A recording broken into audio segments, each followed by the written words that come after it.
വെളിപാടിൻ്റെ പുസ്തകം ഷൂട്ടിംഗ് സമയത്ത് അന്ന് ലാലേട്ടനെ കാണാനും ഫോട്ടോ എടുക്കാനുമുള്ള ഒരു ചാൻസ് കിട്ടിയായിരുന്നു. അപ്പം ആ സിനിമയുടെ സെറ്റിൻ്റെ കൂടെ തന്നെ ഒരു ദിവസം മൊത്തം ഞാൻ നടന്നിട്ടുണ്ടായിരുന്നു നമ്മുടെ തിരുവനന്തപുരത്തെ യൂണിവേഴ്സിറ്റി ഹോസ്റ്റലിൽ.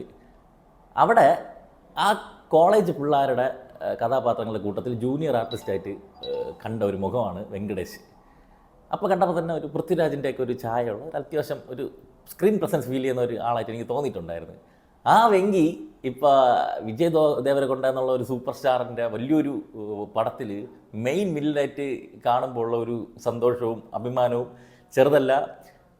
ഈ സിനിമയിൽ ഒരു കണ്ണാടിയിൽ ഇങ്ങനെ നോക്കി നിൽക്കുന്ന ഒരു സീനുണ്ട്. ഇയാൾ ഒരൊറ്റ സീൻ മതി അയാളുടെ ആ ഒരു പ്രതിഭയെ പുറത്തു കൊണ്ടുവരാൻ. അടിപൊളി വില്ലൻ. ഒരുപാട് സന്തോഷം വെങ്കടേഷ്. ഈ സിനിമ ഗൗതം തിന്നനൂരിയാണ് ഡയറക്റ്റ് ചെയ്തിരിക്കുന്നത്. ജേഴ്സി സിനിമ എടുത്തത് പുള്ളിയാണ്. ക്ലാസ് പടമായിരുന്നു. ഒരുപാട് ഇമോഷണലി കണക്ട് ചെയ്ത സിനിമയായിരുന്നു. ഈ പടത്തിലേക്ക് വരുമ്പോഴേക്കും അയാളുടെ ഇതൊരു വിജയ് ദേവരകൊണ്ട പടമാണ്. മാസ് ആക്ഷനാണ്. ഫാൻസിനെ കൊണ്ട് അങ്ങ് ബഹളം വെച്ച് പൂവാരി എറിയണമെന്നുള്ള ഒരു ഇതുമില്ലാതെ ആ ഒരു ക്ലാസ് ഈ പടത്തിലും മെയിൻറ്റെയിൻ ചെയ്തിട്ടുണ്ട്. ഒന്ന് രണ്ടിടങ്ങളിൽ കുറച്ച് കെട്ടൽ ഒഴിച്ചു കഴിഞ്ഞാൽ ഒരു സ്റ്റോറി ടെല്ലിംഗ് ഭയങ്കര കിടിലമാണ് ഈ സിനിമയുടെ. അതുമാത്രമല്ല ഈ സിനിമയിൽ സിനിമോട്ടോഗ്രഫി ചെയ്തിരിക്കുന്നത് ജോമോൻ ടി ജോണും ഗിരീഷ് ഗംഗാധരനുമാണ്. ഗംഭീര വർക്ക് എന്ന് പറഞ്ഞാൽ നിസ്സാര ചുമ്മാ രണ്ടുപേര് സംസാരിച്ചുകൊണ്ടിരിക്കുന്ന സീനിൽ വരെ ഇവർ പണിയെടുത്തിരുന്നതിൽ കാണാൻ പറ്റും. അതുപോലെ തന്നെ ടെക്നിക്കലി ഇതിൻ്റെ ആക്ഷൻ കൊറിയോഗ്രഫി ആണെങ്കിലും അനിരുദ്ധിൻ്റെ സ്കോർ ആണെങ്കിലും അനിരുദ്ധ് മറ്റേ ഭയങ്കര സിഗ്നേച്ചർ സാധനമൊന്നും ഇട്ട് പോയിട്ടില്ല. ഒരു ക്ലാസ് മെയിൻറ്റെയിൻ ചെയ്ത് പോയിട്ടുണ്ട്.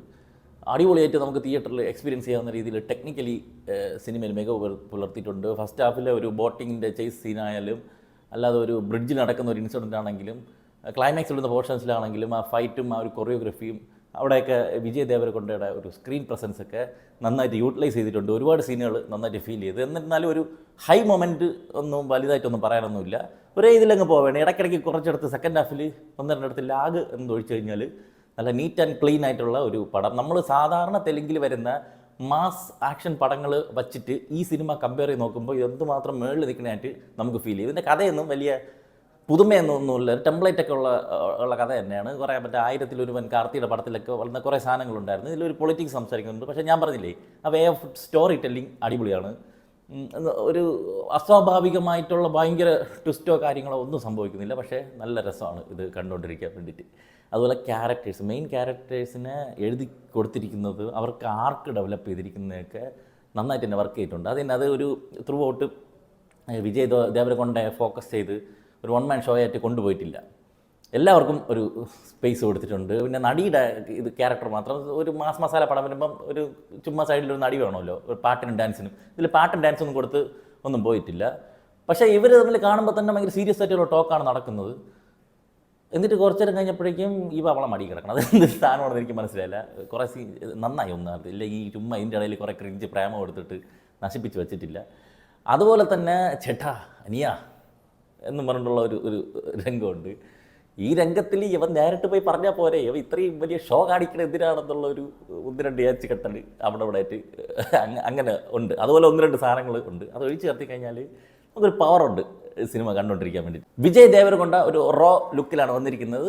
ഫസ്റ്റ് ഹാഫിൽ ഒരു പോലീസുകാരനായിട്ട് ഒക്കെ ഒരു നിഷ്കളങ്കനല്ല ദേഷ്യമൊക്കെ വരും. പക്ഷേ ഒരു അങ്ങനത്തെ ഒരു ക്യാരക്ടറാണ്. നന്നായിട്ട് തന്നെ അത് ചെയ്തിട്ടുണ്ട്. പിന്നെ സെക്കൻഡ് ഹാഫിൽ റോ ആയപ്പോഴേക്കും പുള്ളിയുടെ ലുക്കും കാര്യങ്ങളൊക്കെ അടിപൊളിയാണ്. പക്ഷേ സെൻറ്റിമെൻറ്റ് സീനൊക്കെ വരുമ്പോൾ വീണ്ടും പഴയ പടി തന്നെ. എന്നിരുന്നാലും ആ ഒരു ഫൈറ്റും ഒരു സ്ക്രീൻ പ്രസൻസും ഒക്കെ ഉണ്ട്.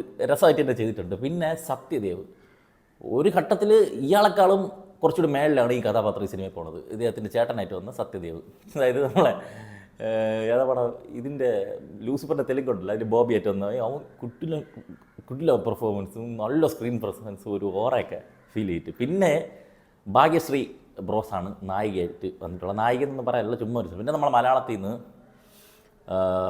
ബാബുരാജുണ്ട് വെങ്കടേഷിൻ്റെ അച്ഛനായിട്ട്. ബാബുരാജിന് മുമ്പേ ഒരു അന്യഭാഷ സിനിമയിൽ കണ്ടത് തഗ് ലൈഫിലായിരുന്നു. തഗ് ലൈഫിൽ ട്യൂബ് ഇട്ട് കിടത്തിക്കണമെങ്കിൽ ഈ സിനിമയിൽ ഫുള്ള് വീൽ ചെയറിലാണ്. അതുപോലത്തെ ഒരു കഥാപാത്രം. പിന്നെ അജിത് കോശിയുണ്ട്, മാർക്കോയിലെ ചെവി പോണ അണ്ണൻ. അവരൊക്കെ ഒരു ടീമാണ്. അപ്പോൾ ഇതിൻ്റെ ഇടയിൽ സംസാരിക്കുന്ന പൊളിറ്റിക്സ് ഉണ്ട്, നന്നായിട്ട് വർക്കൗട്ട് ആയിട്ടുണ്ട്. ശ്രീലങ്കയിലുള്ള പശ്ചാത്തലം സിനിമയുടെ തുടക്കത്തിൽ തന്നെ ഒരു 80 വർഷം മുമ്പത്തെ ഒരു സീനറി കാണിക്കണം. അവിടെ തന്നെ ഒരു ടെക്നിക്കൽ മികവ് കൊണ്ട് നമുക്ക് വാവ് എന്ന് നമുക്ക് തോന്നി. പിന്നെ 80 വർഷത്തിന് ശേഷം ശ്രീലങ്കയിൽ നടക്കുന്ന പരിപാടിക്ക് തന്നെ അവരെ ഉപയോഗിക്കുന്നതും കാര്യങ്ങളൊക്കെ തന്നെയാണ് സിനിമ ചർച്ച ചെയ്യുന്നത്. ഓവറോൾ പറഞ്ഞാൽ ഒരു ഭീകര ഹെവി സാധനം അങ്ങനെ ഒന്നും എനിക്ക് ഫീൽ ചെയ്തില്ല. പക്ഷേ ഒരു ക്ലാസ് മെയിൻറ്റെയിൻ ചെയ്തിട്ടുള്ള ഒരു മാസ് പടമാണ്. 1-2 സീനുകളൊക്കെ കിടിലായിട്ട് എക്സിക്യൂട്ട് ചെയ്തിട്ടുണ്ട്.